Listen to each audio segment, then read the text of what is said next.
For those of you in international relations programs grappling with, well, one of the world's most complex conflicts, the Israeli-Palestinian issue, there's a dynamic that always comes up. Right. The fundamental asymmetry, not just in narratives, but critically, in the actual power wielded by the Zionist and Palestinian national movements. hmm And this imbalance is not just background noise, right? It profoundly shapes everything. Exactly. It's not incidental, it's foundational to the struggle, historically and today. And that's precisely what we want to dig into today.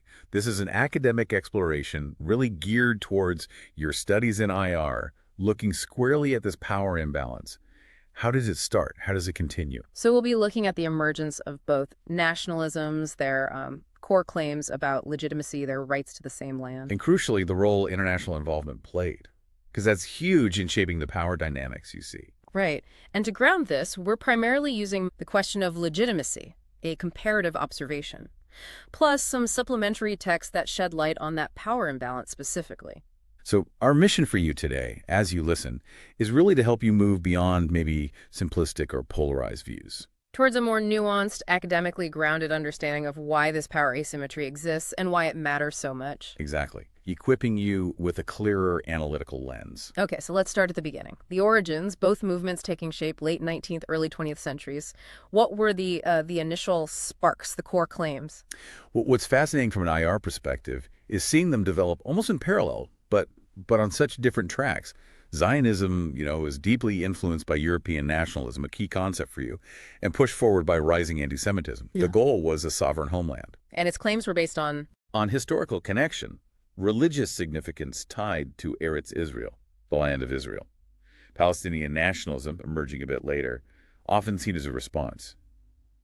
It was tightly linked with religious identity, mainly Islam, but also stressed, a long history of continuous presence there. So continuity, demographics, they were the majority then, and rights to self-determination. Precisely. Those internationally recognized principles. But right from the start, you see this fundamental clash over legitimacy. How so? Did they just deny the other's existence? For a long time, dominant voices in both movements basically dismissed the other's right to national self-determination anywhere in the territory. Many Zionists saw the Palestinians as, just part of the wider Arab nation. Their aspirations could be met elsewhere, was the thinking. Implying they didn't have a distinct claim to that land specifically. Right, and conversely, many Palestinians viewed Judaism strictly as a religion, not a nationality. Zionism, therefore, wasn't a national liberation movement, but a foreign colonial project, an illegitimate one. You can really see this reflected in their foundational documents, can't you? Oh, absolutely. Take the PLO's Palestinian National Charter. In its different versions, it explicitly rejects Jewish historical or religious ties to Palestine, denies Jewish nationhood. And even calls Zionism imperialist and racist, right? I think Articles 1, 7, 20, 22 are pretty explicit. Extremely explicit. And those positions, you have to understand, heavily shaped the politics and how the world saw them. Okay, and on the Israeli side, the Proclamation of Independence in 48. That document strongly asserts the Jewish people's historical link to the land of Israel.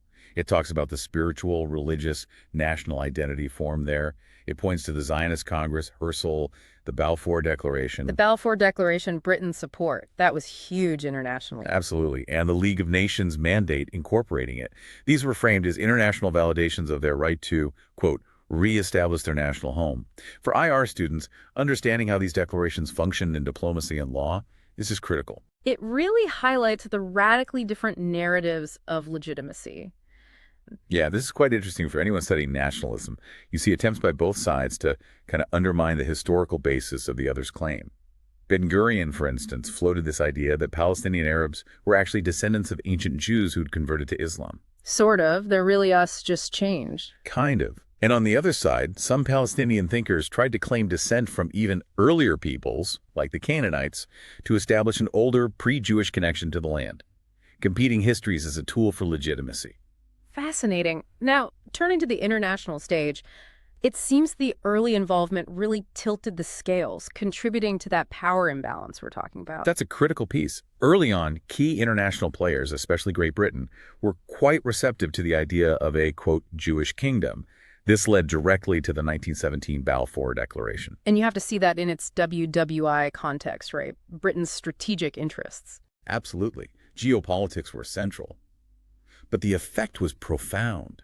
It gave Zionism significant international backing, a kind of legitimacy that Palestinian nationalism simply didn't receive at that stage. So even while maybe a few individuals were exploring dialogue, Right, you had figures like Yusuf al-Khalidi acknowledging Jewish history, or Najib Azuri predicting conflict, and most notably, Prince Faisal. He actually reached an agreement with Chaim Weizmann, the Zionist leader.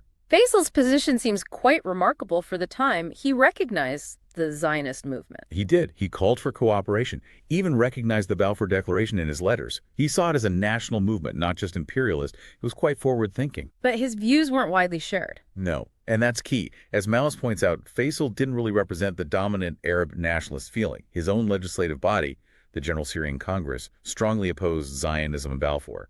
That internal Arab division also played into the power dynamic. So those early glimmers of mutual recognition were mostly overshadowed. Okay, moving into the 1920s and 30s, how did the approaches continue to diverge and, well, solidify that imbalance? Well, within the Zionist movement during this period, you actually had quite a bit of diversity in thought. Weizmann still pushed for cooperation with Arabs. Then you had Jabotinsky. The revisionist Zionist leader? Right. He recognized Arab nationalism as a real force, a threat even. He advocated for an iron wall, basically, a position of strength, but, importantly, also argued for full civil rights for Arabs in a future Jewish state. So strength, but not necessarily expulsion or total denial of rights. Not necessarily, according to his stated views then. You also had figures like Arlozaroff calling for understanding and groups like Brit Shalom and Hashomer Hatzair really pushing for Arab-Jewish peace based on equality. And even Ben-Gurion eventually accepted partition, didn't he? Though perhaps tactically. Yes, pragmatically he came around to accepting partition as a way forward. Yeah. So a range of views, some quite conciliatory. But the dominant Palestinian leadership took a different route. A starkly different one, yes. The mainstream leadership consistently rejected compromises. They opposed the 1937 Peel Commission Partition Plan, the 1947 UN Partition Plan, even the 1939 British White Paper. Which actually limited Jewish immigration and land sales, conceding to some Arab demands. Why reject that? Well, from their perspective, it still legitimized the Zionist presence and didn't guarantee future independence on their terms. But it's crucial, as Maoist notes, that there was a Palestinian opposition, the Mu'aridun, linked to the Nashashibi family. And they were more open to compromise? They actually cooperated with the Zionist Yishuv at times and indicated they might accept partition. But they were heavily criticized, called collaborators, even faced violence from the dominant nationalist groups led by the Husseinis. This internal conflict weakened the Palestinian position overall. So this consistent rejection by the main Palestinian leadership, while maybe understandable given they were the majority, it really hurt their international standing, didn't it? Especially later on. It absolutely did. Their rejection of internationally brokered deals, particularly after World War II and the Holocaust, well, the global mood shifted. There was immense sympathy for Jewish people. And the Zionist movement gained legitimacy from that sympathy and from the perceived Palestinian intransigence. Exactly. By the time the UN voted on partition in 1947, the Palestinian leadership had less international clout to stop it. And then the outcome of the 1948 war. Israel was established, and it gained de facto international recognition within the 1949 ceasefire lines. Which were significantly larger than the 47 partition plan borders. Much larger. So the war itself dramatically shifted the power balance on the ground and in terms of international acceptance. That post-1948 period seems like a watershed moment for the asymmetry widening even further. Oh, undoubtedly. You have the creation of a strong, recognized state of Israel on one side, and on the other, the Palestinian national community is fragmented, dispersed. Huge numbers became refugees. And the West Bank went to Jordan, Gaza to Egypt, no Palestinian state. Right. And Pan-Arabism was on the rise then. For many Palestinians, their national identity got sort of subsumed into this broader Arab cause for a while. Those who did push for a distinct Palestinian nationalism, like the groups forming the PLO, often took very uncompromising stand. Including armed struggle. Yes, and the Palestinian National Charter, even later versions, still denied Zionist national rights. You had rhetoric from leaders like Shukuri that was often inflammatory, which, well, it didn't help their case in many Western capitals. And hardline positions really hampered their quest for international legitimacy, even when the PLO started to moderate later. That's right. The shift did happen, especially after 1973, and the PLO gained more recognition. Particularly Arafat's UN speech in '74 was a big moment. But the legacy of the earlier positions, the violence, It created deep mistrust, especially with Israel and its allies. It made it harder to challenge the existing power structure effectively. Okay, let's look at the 70s and 80s. We start seeing some shifts, maybe small ones, on the Israeli side too. Yes, though it was complex. Initially, you had the Israeli Labor Party, historically dominant, kind of doubling down. Golda Meir's famous comment in '72 denying a distinct Palestinian nation. There were no such thing as Palestinians. Exactly. Later, they acknowledged a Palestinian national problem, but the solution often floated was the Jordanian option, basically, letting Jordan handle the West Bank Palestinians. Direct talks with the PLO were largely off the table until the late '80s. But there were other voices in Israel? Oh, yes. Smaller groups, intellectuals, the Communist Party, the Council for Israeli-Palestinian Peace, they recognized Palestinian national rights much earlier, but they weren't in power. And what about Likud, when they came to power with Begin, Camp David in '78? That was a nominal shift. Begin agreed to full autonomy for Palestinians in the West Bank and Gaza, acknowledged their legitimate rights, but crucially, the autonomy plan was never really implemented in a meaningful way. And settlement expansion accelerated under Likud. Right. Massively. Which, of course, physically undermined any prospect of a viable Palestinian state and just cemented Israeli control. Plus, you had the annexation of East Jerusalem after '67, seen by Israel as a reunification, but totally unrecognized internationally, another stark example of that power asymmetry. Meanwhile, on the Palestinian side, the PLO was evolving during this time. Definitely. The 1974 PNC decision to seek a state on any liberated part of Palestine, that was seen by some as a subtle move towards a two-state idea. Arafat's '74 UN speech was huge, distinguishing Zionism from Judaism, offering an olive branch alongside the gun. And then the big one in 1988. Yes, the PNC meeting in Algiers. They recognized Israel, though indirectly, by accepting UN Resolutions 242 and 338, and implicitly the Partition Resolution 181, a major shift for the PLO's official stance, though very controversial internally. But not full recognition, and some sticking points remained. Right. Arafat, for instance, continued to publicly deny the historical Jewish connection to the Temple Mount. And then, importantly, you see the rise of Hamas, especially during the First Intifada, offering a rival vision that completely rejected Israel's existence. Which brings us towards Oslo in 1993. That seemed like a genuine breakthrough moment. It really did. The mutual recognition of legitimate and political rights between Israel and the PLO, it held immense promise. A historic handshake on the White House lawn.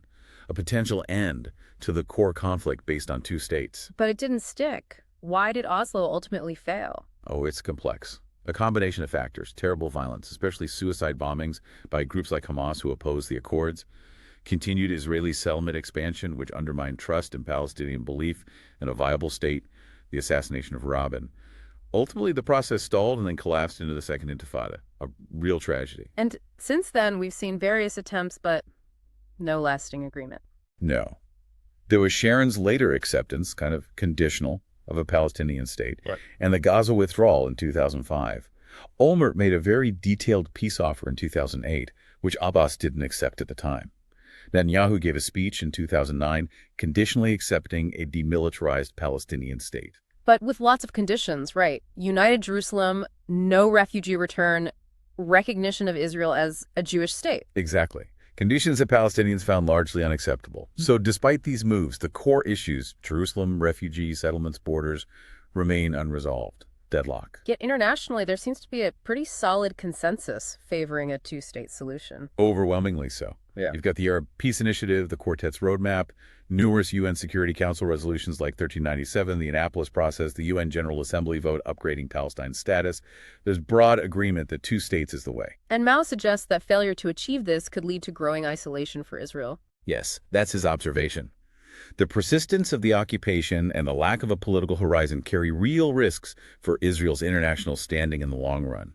It's a significant factor in the IR calculus. Okay, so drilling down now, let's explicitly focus on this power imbalance as the core theme running through everything we've discussed. Absolutely. As your readings probably emphasize, this isn't just context. It's the engine driving much of the conflict's dynamics. Zionism, from early on, had momentum, crucial international support, especially from Western powers. Balfour is the prime example. So it was a movement with resources, organization, diplomatic backing, aiming for statehood. Yes. Palestinian nationalism, conversely, largely emerged in reaction to Zionism and the displacement it caused. It's consistently struggled with fewer resources, internal political splits, and facing the overwhelming strength versus the Yishuv than the State of Israel. And less consistent international backing, too. Much less consistent and often less influential backing. That disparity in recognition and support is a huge part of the imbalance. And today, contemporary factors just seem to reinforce it. They really do. You look at Israel's military dominance, its technological edge, its strong economy, its strategic alliances, especially with the U.S., that creates a massive power differential. Compared to the Palestinians, Who are still dealing with internal divisions between Fatah and Hamas, the physical constraints of occupation in the West Bank and the blockade of Gaza, limited resources, and a diplomatic front that's often fragmented. and you also have the legacies of colonialism, wider regional conflicts. It all feeds in. Exactly. Geopolitical rivalries complicate things. Sometimes peace initiatives themselves, maybe unintentionally, end up reinforcing the disparities because they don't adequately address the underlying power imbalance. So the power imbalance doesn't just affect what happens on the ground, it shapes the whole story, the global narratives. Precisely. It creates a kind of feedback loop.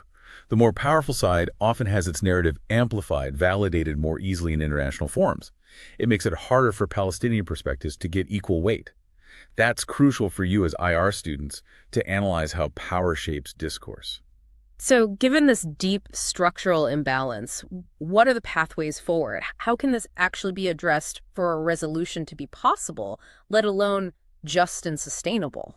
Well, that's the million-dollar question, isn't it? But fundamentally, any lasting, fair solution has to directly confront and work to redress this power imbalance. It can't be ignored or papered over. Which means, It means critically re-examining international policies, economic aid structures, diplomatic alliances. Are they inadvertently propping up the imbalance? It means moving beyond just words about historical injustice and actually working to dismantle structural inequities. things like equitable access to resources, genuine political representation. It's exactly. Yeah. Meaningful representation, genuine recognition of the rights and aspirations, the legitimate ones of both peoples, Israelis and Palestinians. It requires a fundamental shift towards equity. Okay, so to wrap up this deep dive, the key takeaway really is that this power imbalance isn't just a side issue. It's central, it's dynamic, with deep historical roots and very real contemporary effects that shape lives every day. Absolutely. Which leads us to a final thought, a question for you as future IR scholars or practitioners to really chew on. Considering this history, these entrenched power dynamics we've discussed, what specific shifts, what changes in international policy or maybe in local leadership on both sides do you think would be most vital, most crucial in actually fostering a more equitable, more sustainable resolution? One that finally addresses the core needs and hopes of both peoples. That's a heavy question, but a necessary one, something that definitely requires ongoing critical thought and exploration well beyond our discussion today.